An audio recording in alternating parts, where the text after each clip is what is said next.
Hi there. Today I'm going to discuss the position of visionary art within its wider cultural context. And we're going to look at various images that will help us to contextualize the psychedelic perspectives in visionary art in conjunction with the art world, globalism, and popular culture. Now, visionary art is a fantastic medium for translating the mystic or the numinous experience. It communicates the creative power and the transformational potential of the mystical experience to the viewer with great immediacy. And this is based on the idea that there are shared characteristics between the mystical experience and the aesthetic experience, characteristics such as beauty, awe, and creative wonder. And I think the imagination is the medium that intersects and integrates these experiences. And the mainstream art world has considered visionary art role and significance as marginal, as being made by self-taught artists making work with little social relevance.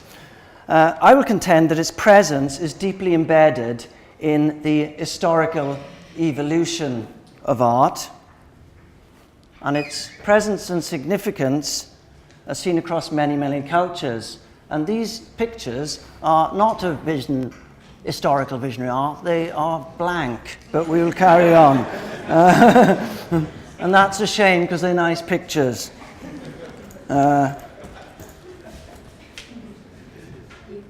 Okay. So its representations traverse a multitude of movements and artists. And we can see the visionary art form emerging from as far back as the cave paintings of prehistory. We can see them in Aboriginal rock paintings, in Mayan feathered serpents, the Hindu pantheon, and Tibetan tankas, and so on. And this kind of art has had a long and intimate relationship with man's sacred experiences. It has communicated archetypal phenomena, and it has embellished myth and ceremonies. And a good example would be, a Shipibo pattern, which is a visual manifestation of a shamanic song. It's a synesthetic phenomena. It intersects shared psychedelic space for the purpose of healing. And it looks quite beautiful. Use your imagination. That's what it's all about. Is it coming? If it doesn't, we just have to... No, you have to just do it. Okay. Okay. Huh? You guys have got the imagination. There's a few artists here. Okay. So we can see that the visionary art form is a meaning-making technology, and we can see how it is absorbed into the art of religious institutions to reinforce their ideologies. And the great icon paintings adhered to very conservative codes of representation.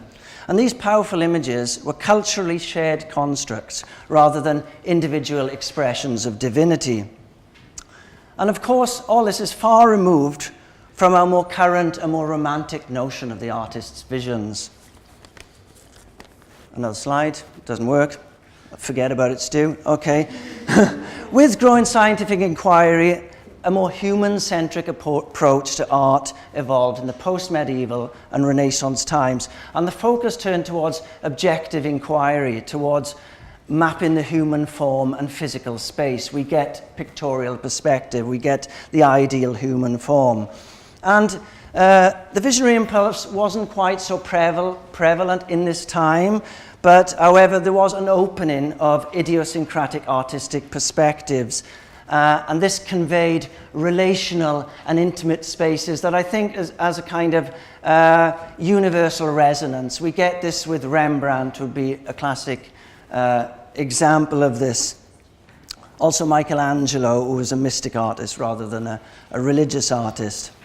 So into modern art, the innovations in modern art allowed radical new ways of framing the human experience and understanding our world. The artist now had permission to transmit a direct emotional experience via an individual style. And with the discovery of the unconscious, inner worlds opened up, and science was discovering the relativity of all things. And our perceptions of reality were changing enormously. And I think this was expressed in the arts by the emergence of a new subjectivity. The Romantics and the Symbolists revealed the visionary awe and wonder of the human experience, while the Impressionists were dissolving our perception of reality, while the abstract pioneers like Kandinsky were opening the perceptual parameters by shifting art's emphasis away from the material towards the intuitive and contemplative experience. And then the irrational and the imaginal forces were liberated by the surrealists. Okay, so today, individual artistic freedom is approximated to a cultural expression of self-importance. And in our fragmented postmodern world of ideas, however, there is a space for pluralism and cultural relativity. And this space can generate increased global understanding. It has an openness to minority viewpoints. And perhaps from this space, a more revived role for art can be generated. But within artistic autonomy, however, lies a responsibility. The artist can just reflect on or exacerbate the alienation and nihilism in our society, or the artist can indulge in the atomized consumer narratives and the insular intellectual referencing of the art world, or alternatively, the artist can transmit a direct emotional experience that is relational and has collective validity. So drink water.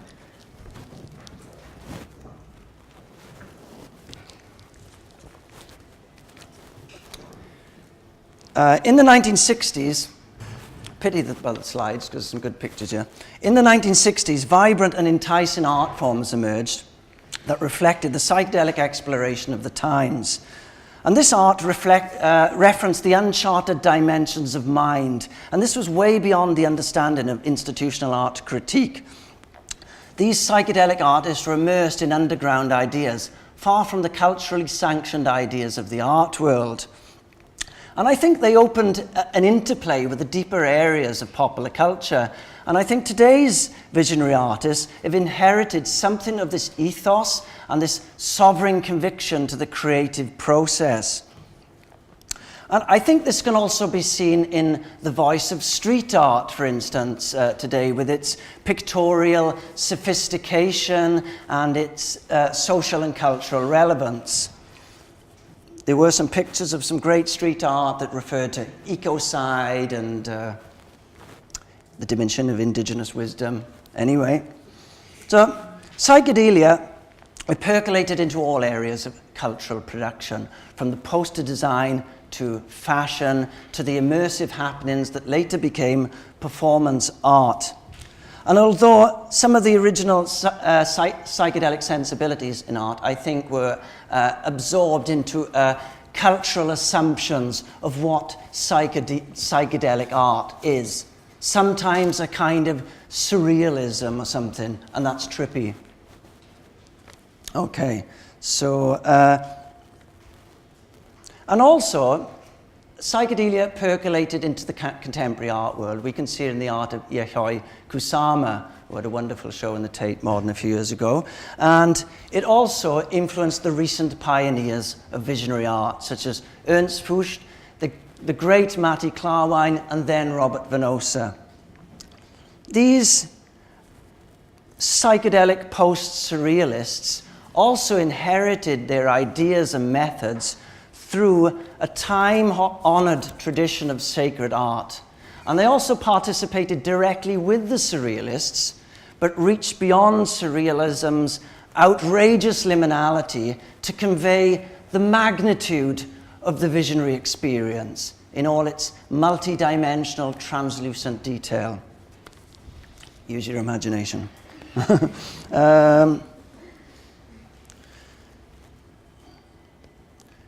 But unlike a lot of contemporary art, visionary art's references go beyond the insular cultural timeline of the art world, the parameters.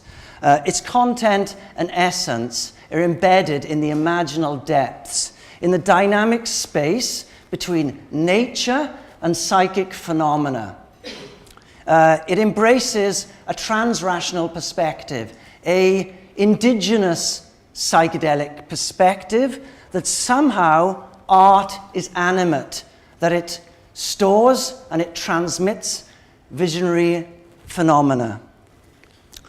In Willis Harman's book, Higher Creativity, he looks at the role of visionary states in art, and he says that art derives, is not made in the ordinary human sense. It comes from deeper spiritual sources.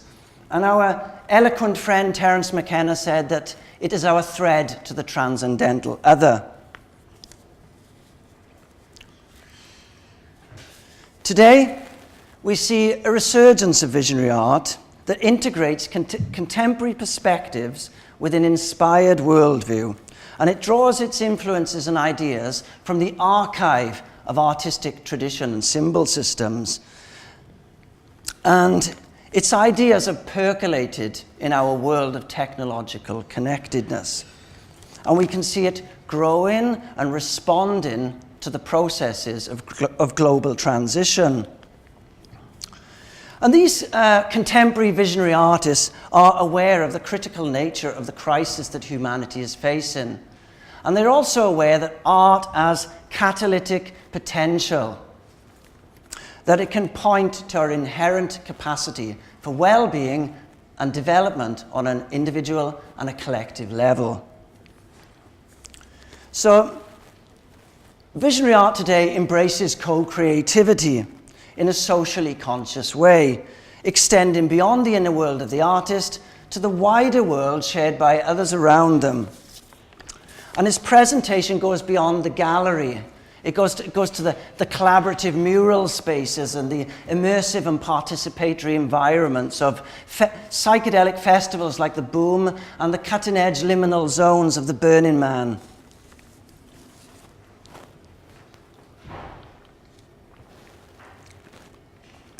So as visionary art reaches out more and more, I think the artist has to be discerning, to probe the imagination, to not feed images into a static genre definition. The artist has to incite awareness rather than just entertain or optically stimulate.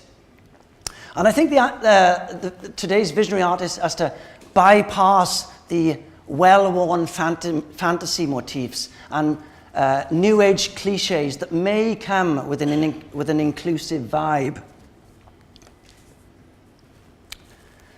Myths of the artist can be potent and valid aspects of the creative process, but I think also today's visionary artist must also be aware not to perpetuate these myths for complacent gratification, i.e. I'm a visionary artist, so I'm special or something.